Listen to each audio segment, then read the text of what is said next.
আমার প্রিয় মাধ্যমিক শিক্ষার্থী বন্ধুরা, তোমাদের সকলকে আমার চ্যানেলে স্বাগত জানাই। আশা করছি তোমরা সকলে খুব ভালো আছো। আজকে আমি তোমাদের WBH 2025 যে টেস্ট পেপার প্রকাশিত হয়েছে তার 11 নম্বর স্কুল এবং 12 নম্বর স্কুল আর পেজ হচ্ছে A57 A59। সেখানে তোমাদের বাংলার প্রশ্ন দেওয়া রয়েছে। এখান থেকে আমি তোমাদের এমসিকিউর উত্তরগুলো একটু দেখিয়ে দেবো। ইতিমধ্যেই যারা চ্যানেলটিকে সাবস্ক্রাইব করে নিয়েছো তাদের সকলকে অসংখ্য ধন্যবাদ জানাই। আর যারা নতুন দেখছো তারাও চ্যানেলটিকে সাবস্ক্রাইব করে নিয়ে সাথে থেকো। চলো তাহলে শুরু করছি। দেখো, একের সঠিক উত্তরটি নির্বাচন করো। 1.1 স্টেশন থেকে নদীর ওপরকার ব্রিজের দূরত্ব হলো গয়েরটা 1 মাইল। 1.2 বাবা তোর পেটে পেটে এত কথাটি বলেছেন ঘয়ের তপনের মা। 1.3 হিসাব পড়াশোনার পাশাপাশি আর কি করতো? গয়ের মাঠে চাষ করতো। 1.4 অসুখী একজন কবিতাটি কোন কাব্যগ্রন্থের অন্তর্গত? ঘয়েরটা বিদেশি ফুলে রক্তের ছিটে।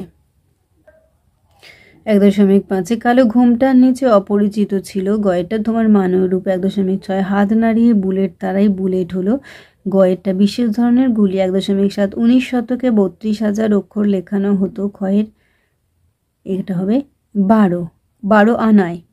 1.8 অরণ্য রোদন বললে কোন ব্যঞ্জনার অর্থ প্রকাশ পায়? এটা হবে ক্ষয়েরটা নিষ্ফল খেদ। 1.9 বাংলা ভাষায় লেখা বৈজ্ঞানিক সন্দর্ভ কথাটির অর্থ হলো কয়েকটা প্রবন্ধ। 1.10 রাজায় রাজায় যুদ্ধ হয় এই বাক্যের কর্তাটি হলো গয়েরটা ব্যতিহার কর্তা।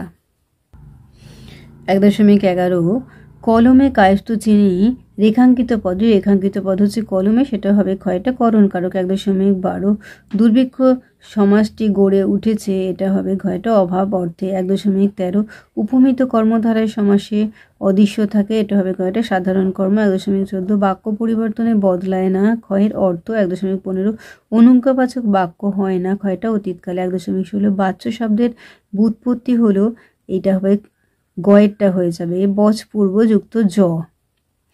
1.17 বাচ্চান্তর ঘটে না, এটা হবে ক্ষয়টা কর্মকর্তী বাচ্চা। এবার আমরা চলে এলাম 12 নম্বর স্কুল, পেজ হচ্ছে A59। একের দাগে সঠিক উত্তরটি নির্বাচন করে। 1.1 কই পর লজ্জা কি পর সবাই শুনি কথাটা বলেছিলেন তপনের গয়েরটা মা। 1.2 সন্ন্যাসীর পায়ের ধুলো পেয়েছিলেন ঘয়ের জগদীশবাবু। 1.3 আয় আমি তোর সঙ্গে লড়বো উক্তিটির বক্তা, এটা হবে গয়েরটা ঈশাব। 1.4 পায়ে পায়ে হিমানির বাঁধ, হিমানি শব্দের আক্ষরিক অর্থ কয়েকটা তুষার। 1.5 অশুভ ধ্বনিতে ঘোষণা করলো ক্ষয়েরটা দিনের অন্তিম কাল। 1.6 ঋষি বালকের মাথায় কি গোঁজা?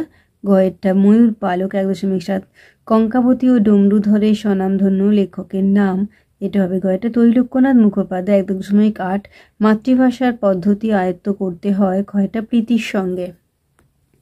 1.9 হিমালয় যেন পৃথিবীর মানদণ্ড, কালিদাসের এই উক্তিটি কয়েকটা কাব্যের উপযুক্ত। 1.10 ধাতু বিভক্তির আর একটি নাম, এটা হবে ক্ষয়টা ক্রিয়া বিভক্তি। 1.11 সব কারকে ব্যবহৃত হয়, এটা হবে গয়টা তির্যক বিভক্তি। 1.12 অবধানের সহিত বিদ্যমান সমস্ত পদটি হবে, এটা ঘয়টা সাবধান। 1.13 প্রাণ পাখি কোন সমাসের উদাহরণ? কয়টা রূপক কর্মধারা। 1.14 বলদ দুধ দেয় গাভী লাঙল টানে, এই বাক্যে কি নেই? এটা হবে ক্ষয়টা যোগ্যতা। 1.15 যারা খেলছিল মায়ের কোলে তারা শিশু, বাক্যটি কোন শ্রেণীর? গয়টা জটিল বাক্য। 1.16 সমল নির্মূল করিব পামরে আজি, এটি কোন বাচ্যের উদাহরণ? কয়টা কর্তৃবাচ। 1.17 যে বাক্যে কর্তা অনুপস্থিত থাকে এবং কর্মই কর্তারূপে প্রতীয়মান হয় তাকে বলা হচ্ছে কয়টা কর্মকর্তৃবাচ। তাহলে আমার প্রিয় মাধ্যমিক শিক্ষার্থী বন্ধুরা, আজকে তোমাদের আমি যে WBH এর মাধ্যমিক টেস্ট পেপার প্রকাশিত হয়েছে 2025 তার 11 নম্বর স্কুল এবং 12 নম্বর স্কুল আর পেজ হচ্ছে A57 এবং A59। এখানে তোমাদের বাংলার প্রশ্ন দেওয়া রয়েছে। এখান থেকে আমি তোমাদের এমসিকিউর উত্তরগুলো দেখে দিলাম। আশা করছি সকলেই বুঝতে পেরেছো। ভিডিওটি দেখার জন্য তোমাদের সকলকে অসংখ্য ধন্যবাদ জানাই। ভালো লাগলে লাইক করো, কমেন্ট করো, বন্ধুদের মধ্যে শেয়ার করো। আর আগামী দিনে নতুন নতুন ক্লাসগুলো পাওয়ার জন্য অবশ্যই চ্যানেলটিকে সাবস্ক্রাইব করে সাথে থেকো। তোমরা সকলেই খুব ভালো থেকো।